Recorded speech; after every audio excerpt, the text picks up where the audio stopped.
Hey guys, I'm Anfas Ahamed. Welcome back, and today I'm going to review a keyboard that is from Dell. The model is SK8175.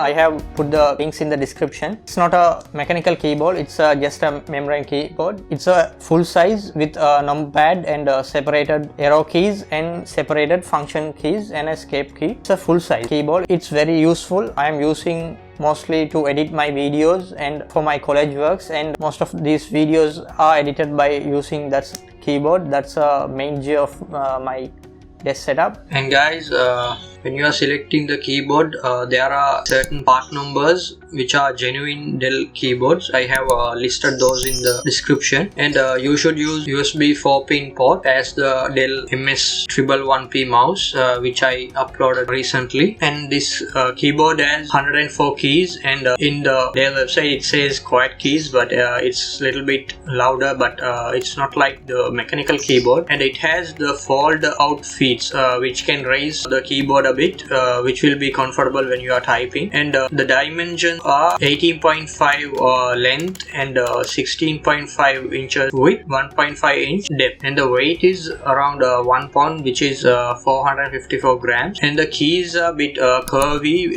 and it has a sloppy design, which is an advantage when you are typing. This keyboard is rectangular shape than the old curvy edge design, which I don't like. And this is like 4 years old. Further, I got this as a used one, and it's easy to use and install. And it's a bit hard to type when compared to laptop keyboards, which I previously used to. And because the keys are a bit high, and so you have to type a bit hard, and then only it will be typed. And if you are typing for a long time using this keyboard, your fingers or your hand will get pain. Be subscribed because my 2021 desk setup is coming soon.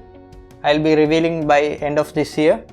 Thank you guys. Please subscribe, like and share. We'll see you in a new video. Thank you. Bye. Peace.